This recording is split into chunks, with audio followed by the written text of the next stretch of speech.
अस्सलाम वालेकुम स्टूडेंट्स। आज के लेक्चर में हम बात करेंगे सेल फिजियोलॉजी के बारे में। सेल पढ़ेंगे और उसकी फिजियोलॉजी देखेंगे, उसके अंदर कौन कौन से और बाकी चीज़ें, कौन से कंपोनेंट्स हैं जिनसे मिलकर सेल बना हुआ है, वो सारी चीज़ें हम इस लेक्चर के अंदर डिस्कस करेंगे। सबसे पहले हम सेल के बारे में देख लेते हैं कि सेल क्या है। The cell is the structure and functional basic unit of life. Cell को जो है वो स्ट्रक्चर भी और फंक्शनल भी बेसिक यूनिट ऑफ लाइफ कहा जाता है। ज़िंदगी का बेसिक यूनिट जो है हमारे पास, फंक्शनल या स्ट्रक्चर दोनों देख लें तो वो क्या है, सेल। सेल से मिलकर ही पूरा जो है वो स्ट्रक्चर बना है, इसलिए इसे स्ट्रक्चरल भी कह रहे हैं। और फंक्शनल इसलिए कह रहे हैं क्योंकि सारे फंक्शंस भी करवा रहा है, फंक्शनल भी हम इसे ही कहेंगे। फंक्शंस जितने हो रहे हैं बॉडी के अंदर, अगर सेल ना हो तो फंक्शंस भी ना हो। It was discovered by Robert Hooke. यहाँ पर जो है डिस्कवरी की बात हुई है कि किसने जो है वो डिस्कवर्ड किया है, सेल को किसने डिस्कवर्ड किया था, किसने दरियाफ्त किया था, वो जो है साइंटिस्ट रॉबर्ट है। रॉबर्ट ने जो है वो इसको डिस्कवर किया था। And is the functional unit of all non living organism. तमाम जितने भी जानदार हैं उनका जो फंक्शनल यूनिट है वो सेल ही है, ठीक है। और सबसे छोटा यूनिट भी यही है ज़िंदगी का। किसी को बताने के लिए, बताने से मुराद किसी भी चीज़ को ये क्लासिफाई करने के लिए कि ये जानदार चीज़ है, तो उसका सबसे स्मॉलेस्ट यूनिट क्या कहलाएगा, सेल कहलाएगा। सेल जो है सबसे स्मॉलेस्ट यूनिट ऑफ लाइफ है, ये क्लासिफाई करने के लिए कि आया ये चीज़ जानदार है या नहीं। बेजान में सेल नहीं होंगे, ठीक है। इसके अलावा इसे बिल्डिंग ब्लॉक ऑफ लाइफ भी कहा जाता है कि इसे जिस तरीके से हम बिल्डिंग बनाते हैं उसके लिए ब्लॉक बाय ब्लॉक हम जो है वो सेट करते हैं, एक एक ब्लॉक रख कर जो है वो बिल्डिंग अपनी पूरी तैयार करते हैं। इसी तरीके से लाइफ बनाने के लिए या लाइफ के लिए हमें जो है वो क्या चाहिए, बिल्डिंग ब्लॉक कौन से चाहिए, सेल चाहिए। इसलिए हम सेल को क्या कहेंगे, बिल्डिंग ब्लॉक कहेंगे। Unicellular and multi cellular. Uni means ही क्या है, एक, वाहिद। सिर्फ एक सेल के ऊपर जो जानदार मुश्तमिल हों वो क्या कहलाएंगे, यूनिसेलुलर। एक से ज़्यादा, दो, तीन या बाकी कितने भी, एक के अलावा बाकी कितने भी सेल से मिलकर अगर कोई जानदार बना है तो वो मल्टी सेलुलर कहलाएगा। अब यूनिसेलुलर के अंदर जो है वो ज़्यादातर क्या आती हैं चीज़ें, बैक्टीरिया आ जाएगा, ठीक है। वो सिर्फ एक ही सेल पर मुश्तमिल होता है।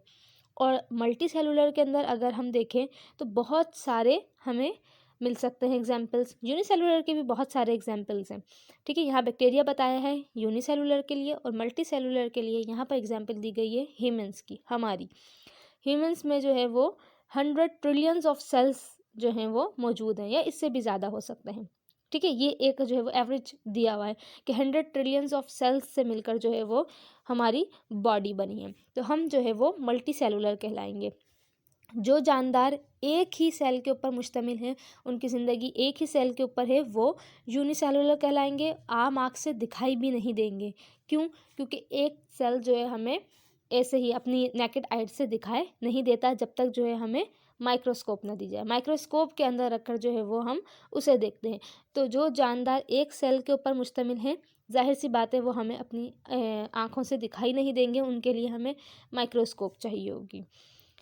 टाइप्स की भी बात करेंगे कि कितने टाइप के सेल हैं। तो बेसिकली जो है वो उनको दो टाइप्स में डिवाइड किया है, यूकैरियोटिक्स एंड प्रोकैरियोटिक्स।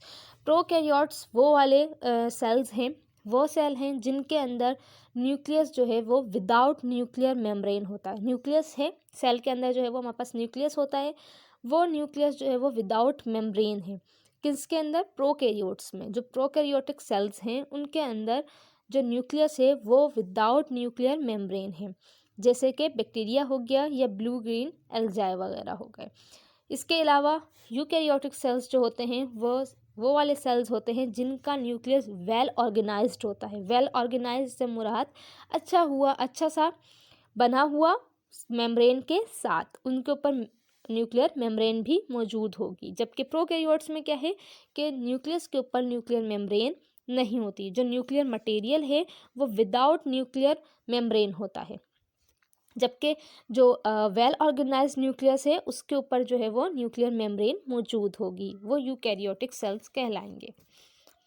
कुछ टाइप्स के सेल यहाँ देख सकते हैं आप। वाइट ब्लड सेल है, रेड ब्लड सेल है, चीक्स के सेल हैं, स्पर्म भी एक सेल कहलाएगा, नर्व्स भी, नर्व सेल जो हमारे ब्रेन स्पाइनल कॉर्ड में पाए जाएंगे, मसल सेल जाहिर है मसल्स में होगा, अम्यूबा एंड पेरामीशियम, अम्यूबा और पेरामीशियम भी क्या हैं, यूनिसेलुलर्स हैं, एक ही सेल पर मुश्तमिल होते हैं, हमें हमारी आम आँख से दिखाई नहीं देते। अम्यूबा और पेरामीशियम को देखने के लिए हमें माइक्रोस्कोप की ज़रूरत होती है। बाकी जितने भी सेल्स यहाँ पर बने हुए हैं इन सबको भी देखने के लिए माइक्रोस्कोप की ज़रूरत है, ये हमें हमारी आम आँख से दिखाई नहीं देंगे। शेप की बात करें तो अभी आपने ये वाली पिक्चर में देखा, यहाँ पर अलग अलग शेप के सेल्स दिखाए गए हैं। कुछ सेल्स ऐसे हैं जो राउंडेड है, ठीक है, गोल हैं, स्फेयर हैं, कुछ हैं जो इंग्लोंगेटेड हैं। इंग्लोंगेटेड से मुराद ये वाला सेल आप देख सकते हैं, मसल सेल। ये सेल दिख रहा है आपको, ये इंग्लोंगेटेड है, लंबा सा है, ठीक है, और इसके जो एंड हैं वो पॉइंटेड है। ये दिख रहा है आपको, इसका एंड पॉइंट है, इसका एंड भी पॉइंटेड है। तो इसके एंड्स जो हैं वो किस तरीके के होंगे, पॉइंटेड होंगे, और ये इंग्लोंगेटेड यानी लंबा सा होगा। कुछ होते हैं जो स्फेरिकल शेप में होते हैं, जैसे ये वाले आप देख सकते हैं, ये स्फेरिकल शेप में है, ये भी स्फेरिकल गोल से शेप में, ये भी गोल से शेप में। तो इन ये वाले जो सेल्स हैं ये कौन से कैटेगरी में लेंगे, कौन से शेप में लेंगे, हम स्फेयर शेप में लेंगे, सर्कल टाइप हैं। इंग्लोंगेटेड की भी बात कर ली, सर्कल की भी बात कर ली, राउंडेड जो होते हैं। और कुछ होते हैं जो ब्रांच्ड होते हैं, ब्रांच से मुराद जिनकी ब्रांचेस निकली हुई हों। यहाँ पर आप देख सकते हैं इनकी ब्रांचेस निकली हुई हैं, ये ब्रांचेस आप देख रहे हैं। नर्व सेल जो हैं वो कैसे होते हैं, ब्रांच्ड होते हैं, इनकी जो है वो ब्रांचेस निकली हुई होती हैं। तो शेप के अंदर हमने देखा कि राउंडेड होते हैं, कुछ इंग्लोंगेटेड होते हैं, लंबे होते हैं, उनके एंड्स जो हैं वो कैसे होते हैं, पॉइंटेड होते हैं, और कुछ जो है वो ब्रांच्ड होते हैं, लाइक नर्व सेल्स और न्यूरॉन्स। बात करेंगे ऑर्गेनेल्स ऑफ सेल की। सेल के अंदर के कंपोनेंट्स, सेल के अंदर के ऑर्गन्स कह लें आप, सेल के अंदर के कंपोनेंट्स कह सकते हैं। सेल के अंदर की जो भी चीज़ें हैं वो ऑर्गेनेल्स ऑफ सेल कहलाती हैं। अब सेल ही इतना छोटा होता है कि वो हमें हमारी आम आँख से दिखाई नहीं देता, उसके लिए माइक्रोस्कोप चाहिए होता है। तो जो उसके अंदर की चीज़ें हैं, जो उसके अंदर के ऑर्गन्स हैं, अंदर के कंपोनेंट्स हैं, वो उससे भी ज़्यादा छोटे होते हैं। तो ऑर्गेनेल्स ऑफ सेल जो हैं वो बहुत ही स्मॉल होते हैं, वेरी स्मॉल इन साइज़ होते हैं। सिर्फ हमें किस तरीके से दिखाई दे सकते हैं, अंडर आ माइक्रोस्कोप, हमें सिर्फ माइक्रोस्कोप के अंदर ही दिखाई देते हैं। और उन सब का जो भी अलग अलग ऑर्गन्स हैं, अलग अलग जो कंपोनेंट्स हैं, जो चीज़ें हैं सेल के अंदर की अलग अलग, वो हर चीज़ जो है वो अपना एक अलग स्पेसिफिक फंक्शन जो है वो परफॉर्म करती है। फाउंड थ्रू आउट साइटोप्लाज्म, और सब में जो है वो क्या फैला हुआ है, साइटोप्लाज्म। सेल के अंदर पूरा साइटोप्लाज्म है। अब ये साइटोप्लाज्म क्या है ये हम आगे बात करेंगे। उसके बाद जो चीज़ें हैं वो यहाँ पर लिखी हुई हैं। एंडोप्लाज्म रेटिकुलम, रफ भी होते हैं और स्मूथ भी होते हैं। गोल्जी बॉडीज़ हैं, न्यूक्लियस है, लाइजोसोम्स हैं, राइबोसोम्स हैं, ठीक है। इनको एक एक करके हम आगे पढ़ेंगे। सबसे पहले साइटोप्लाज्म की ही बात करेंगे। साइटोप्लाज्म जेली लाइक सब्सटेंस है जो एक सेल मेम्ब्रेन के अंदर बंद है, ठीक है। जेली लाइक सब्सटेंस होगा, पूरा सेल के अंदर फैला हुआ है, जेली लाइक सब्सटेंस है। इसका काम क्या है, इसका फंक्शन ये है कि ये एक मीडिया प्रोवाइड करता है, एक मीडियम प्रोवाइड करता है फॉर केमिकल रिएक्शन। यहाँ पर जितने भी केमिकल रिएक्शन होने होते हैं उनके लिए, सेल के अंदर जितने भी केमिकल रिएक्शन होने होते हैं उनके लिए जो है ये एक मीडियम के तौर पर जो है वो काम करता है साइटोप्लाज्म। इसके बाद जो है वो हम देखेंगे न्यूक्लियस। न्यूक्लियस जो है वो हम ब्रेन ऑफ द सेल भी कह सकते हैं। सेल के अंदर जितने भी चीज़ें हैं, ऑर्गन्स उसके अंदर जितने भी उसके ऑर्गेनेल्स हैं, उनमें जो है वो एक न्यूक्लियस भी है। न्यूक्लियस काम करता है एज अ ब्रेन के तौर पर, ठीक है। न्यूक्लियस इज़ मोस्ट ज़्यादा जो अच्छा और वेल डिफाइंड न्यूक्लियस जो है वो हमने बात की थी कि यूकैरियोटिक सेल्स में पाया जाता है। न्यूक्लियस के अंदर क्रोमोसोम्स होते हैं, ठीक है, और क्रोमोसोम्स क्या हैं? जेनेटिक मटेरियल है। न्यूक्लियस के अंदर जेनेटिक मटेरियल होता है क्रोमोसोम्स, और वहीं पर जो है वो डीएनए की रेप्लिकेशन भी होती है, आरएनए की सिंथेसिस भी होती है, ठीक है। आरएनए बनता है, डीएनए की रेप्लिकेशंस होती है, क्रोमोसोम्स वहाँ पर होते हैं, और न्यूक्लियस जो है वो sphere and separate from the cytoplasm by a double membrane called the nuclear envelope. अब न्यूक्लियस जो है वो साइटोप्लाज्म से अलग होता है, ऐसा नहीं कि उसके अंदर ही बिल्कुल मिला हुआ है। साइटोप्लाज्म पूरे सेल के अंदर है, ठीक है, जेली लाइक सब्सटेंस है, और फिर उसमें जो है वो क्या है? न्यूक्लियस है, जो अलग से है, डबल मेम्ब्रेन उसके अंदर है, जिसे न्यूक्लियर एनवलप कह रहे हैं। ये यूकैरियोट्स में होता है, बताया था मैंने आपको, वेल ऑर्गेनाइज्ड, ठीक है ना, उसके ऊपर न्यूक्लियर मेम्ब्रेन होती है। अभी हमने थोड़ी देर पहले बात की थी कि जो यूकैरियोटिक सेल्स होते हैं उनके ऊपर जो न्यूक्लियस है, उनके अंदर जो न्यूक्लियस है उसकी मेम्ब्रेन जो है वो किस तरीके की होती है? बाउंडेड होती है, मतलब न्यूक्लियस के ऊपर न्यूक्लियर मेम्ब्रेन होगी। जो प्रोकैरियोट सेल्स होते हैं उनकी न्यूक्लियस के ऊपर कोई मेम्ब्रेन नहीं होती है। अब बात करेंगे हम माइटोकॉन्ड्रिया की। साइटोप्लाज्म हमने देख लिया, न्यूक्लियस हमने देख लिया, अब आएंगे हम माइटोकॉन्ड्रिया के अंदर। याद रहे कि ये सारी चीज़ें जो हम पढ़ रहे हैं स्टेप बाय स्टेप, ये सेल्स के अंदर की चीज़ें हैं, उसके अंदर के ऑर्गन, उसके कंपोनेंट्स कह सकते हैं। Mitochondria power house of the cell कहलाता है। यही हमारे सेल के अंदर जो है वो एनर्जी जनरेट करता है। इसका जो रोल है, जो इसका मेन रोल है, वो है ही यही कि generating energy in the eukaryotic cells, ठीक है। यूकैरियोट्स में जो है ना ये पाया जाता है, प्रोकैरियोट्स में माइटोकॉन्ड्रिया नहीं होता है। अगर आपके एग्जाम में सवाल आए कि माइटोकॉन्ड्रिया कौन से सेल्स में प्रेजेंट होता है, तो उसका आंसर जो है वो यूकैरियोट सेल्स है। प्रोकैरियोट्स में माइटोकॉन्ड्रिया प्रेजेंट नहीं होता, और जब यूकैरियोट्स में प्रेजेंट होता है तो वहाँ उसका काम क्या होता है कि वो एनर्जी जनरेट करता है, generating energy in the eukaryotic cells, ठीक है। यूकैरियोट्स में जो है वो एनर्जी जनरेशन का काम जो है वो माइटोकॉन्ड्रिया का होता है। ये सेल्फ रिप्लिकेटिंग होता है, ठीक है, खुद ही अपने आप को रिप्लिकेट भी कर लेता है, काफ़ी सारे नंबर्स में होता है, occurs in various numbers, shape and size in the cytoplasm of all eukaryote cells. ये नहीं है कि सेल के अंदर सिर्फ एक माइटोकॉन्ड्रिया होगा, अलग अलग माइटोकॉन्ड्रियाज होते हैं, काफ़ी सारे, अपने नंबर से बढ़ा लेता है, और इसके अंदर इसके शेप और साइज़ भी थोड़े डिफरेंट होते हैं। ज़रूरी नहीं है एक एक शेप का, एक साइज़ का जो है वो माइटोकॉन्ड्रिया है तो दूसरा भी उसी शेप और साइज़ का होगा, ऐसा नहीं है।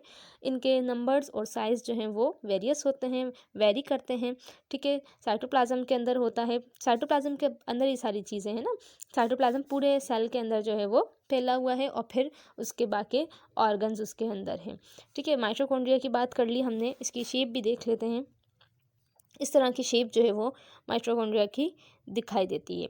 उसके बाद एंडोप्लाज्म रेटिक्यूलम हम पढ़ेंगे। एंडोप्लाज्म रेटिक्यूलम दो टाइप्स के होते हैं। इनके टाइप्स में एक रफ है और एक स्मूथ है। जो स्मूथ एंडोप्लाज्म रेटिक्यूलम है उसके ऊपर किसी किस्म की कोई चीज़ नहीं होती, क्योंकि वो बिल्कुल स्मूथ थे। लेकिन जब उसके ऊपर राइबोसोम्स आ जाते हैं, राइबोसोम्स दानेदार होते हैं, तो जब कोई दाने वाली चीज़ किसी सरफेस के ऊपर आ जाती है तो वो फिर स्मूथ नहीं रहती, ठीक है। मैं आपको पिक्चर दिखाती हूँ, यहाँ देख सकते हैं आप कि यहाँ पर किसी किस्म के कोई दाने या कुछ भी नहीं है, ये बिल्कुल स्मूथ है। लेकिन यहाँ आप देखें, यहाँ पर आपको छोटे छोटे छोटे छोटे इसके ऊपर दाने दिखेंगे, तो दाने होने की वजह से ये क्या हो जाएगा? रफ एंडोप्लाज्म रेटिकुलम कहलाएगा। और ये जो दाने हैं छोटे छोटे, ये क्या होते हैं? ये राइबोसोम्स होते हैं, ठीक है। जो राइबोसोम्स वाले एंडोप्लाज्म रेटिकुलम है वो क्या कहलाएंगे? हमारे पास रफ एंडोप्लाज्म रेटिकुलम। और जिनके ऊपर किसी किस्म के कोई दाने नहीं है एंड राइबोसोम्स नहीं है, वो जो है हमारे पास स्मूथ एंडोप्लाज्म रेटिकुलम कहलाते हैं। अब इनके फंक्शन की बात करें तो जो स्मूथ एंडोप्लाज्म रेटिकुलम है उनका फंक्शन होता है कि वो स्टोरेज करते हैं कैल्शियम आयंस को। कैल्शियम के जो आयंस होते हैं उनको अपने अंदर स्टोर कर लेते हैं, जो स्मूथ वाले एंडोप्लाज्म रेटिकुलम होते हैं, ठीक है। उनको स्टोर करते हैं और फिर रिलीज़ करते हैं, ये उनका काम होता है। अब जो रफ़ वाले एंडोप्लाज्म रेटिकुलम हैं जिनके ऊपर राइबोसोम्स हैं, वो क्या काम करते हैं वो हम आगे देखेंगे, आगे देख लेंगे, क्योंकि ये राइबोसोम्स का काम है, ये आगे भी देख सकते हैं हम। ठीक है, ये आ गया राइबोसोम्स। राइबोसोम्स जो हैं वो क्या है, large complex of RNA and protein molecules, ये प्रोटीन मॉलिक्यूल्स होते हैं। ठीक है, तो राइबोसोम्स का काम क्या होता है, ये प्रोटीन की सिंथेसिस करते हैं, मतलब सिंथेसिस करना जो है वो एज अ मैकिंग, प्रोटीन को बनाते हैं। राइबोसोम्स जो हैं वो प्रोटीन सिंथेसिस करते हैं, प्रोटीन मेकिंग करते हैं, प्रोटीन बनाते हैं और फिर जो है उसे साइटोप्लाज्म में रिलीज करते हैं। ठीक है, ये काम है हमारे पास किसका, राइबोसोम्स का। प्रोक्सिसोम्स एंड लाइसोसोम्स, ये यहाँ पर क्या काम करते हैं, सेल्स के अंदर जो है डाइजेस्टिव एंजाइम्स का काम हमारे पास लाइसोसोम्स का होता है। ठीक है, अच्छा, पाए ये जाते हैं सिर्फ यूकैरियोट्स में, सिर्फ यूकैरियोट सेल्स के अंदर जो है वो लाइसोसोम्स पाए जाएंगे। डाइजेस्टिव एंजाइम्स इनके पास होते हैं, सही है। हाइड्रोलेज जैसे यहाँ पर लिखा हुआ है, ये क्या करते हैं कि डाइजेस्ट करते हैं जितने भी फालतू मटेरियल आ जाए, अगर सेल्स के अंदर जितना भी फालतू मटेरियल सेल्स के अंदर होता है या कहीं से फॉरेन पार्टिकल कोई आ जाए तो उसको क्या करते हैं, ये डाइजेस्ट कर देते हैं। फूड पार्टिकल्स भी अगर हों कुछ तो उनको भी डाइजेस्ट का काम इन्हीं का पास होता है। इंगल्फ वायरसेस और बैक्टीरिया, जैसे मैंने कहा कि सेल के अंदर कोई अगर चीज़ आ जाती है, फॉरेन पार्टिकल आ जाता है, कोई वायरस कोई बैक्टीरिया, तो ये भी क्या करते हैं, उसे डाइजेस्ट कर देते हैं। ये आप देख सकते हैं, पिक्चर भी दी हुई है। गोल्जी अपरेटस या गोल्जी बॉडीज़ की अगर बात करें तो गोल्जी बॉडीज़ जो हैं वो एक सेक नुमा जो है ना, फ्लैटेड सेक्स होते हैं। सेक मतलब थैले नुमा जो है वो इनका स्ट्रक्चर होता है। ठीक है, लेकिन ये फ्लैटेड होते हैं। फ्लैटेड से मुराद ये आप देख रहे हैं यहाँ पर इस तरीके से बने हुए हैं, इस तरीके के सेक होते हैं, थैले होते हैं। इनका काम क्या होता है, having a shipping side and a receiving side, मतलब यहाँ पर शिपिंग होती है और रिसीविंग होती है। क्या शिपिंग और क्या रिसीविंग, प्रोटीन्स की। ठीक है, ये क्या करते हैं, रिसीव करते हैं अपने पास प्रोटीन्स जो राइबोसोम्स बना रहे थे, ये वो रिसीव करते हैं और उन्हें और मॉडिफाई करते हैं, प्रोटीन्स को और मॉडिफाई करते हैं, जो किसने बना कर दिए होते हैं, एंडोप्लाज्म रेटिकुलम ने, और राइबोसोम्स ने जो बनाकर हमें दिए हैं प्रोटीन्स, और हमें नहीं, सेल को जो दिए हैं, वो गोल्जी बॉडीज़ अपने पास लेती हैं और उसे क्या करती हैं, मॉडिफाई करती हैं। ठीक है, और फिर जो है वो प्रोटीन दे देती हैं, किसको देंगी, सेल के अंदर साइटोप्लाज्म में रिलीज़ कर देती हैं। ये काम जो है वो गोल्जी बॉडीज़ का होता है। आज का लेक्चर यहीं पर स्टॉप करते हैं। हमने सारे ऑर्गन्स देख लिए सेल के अंदर जो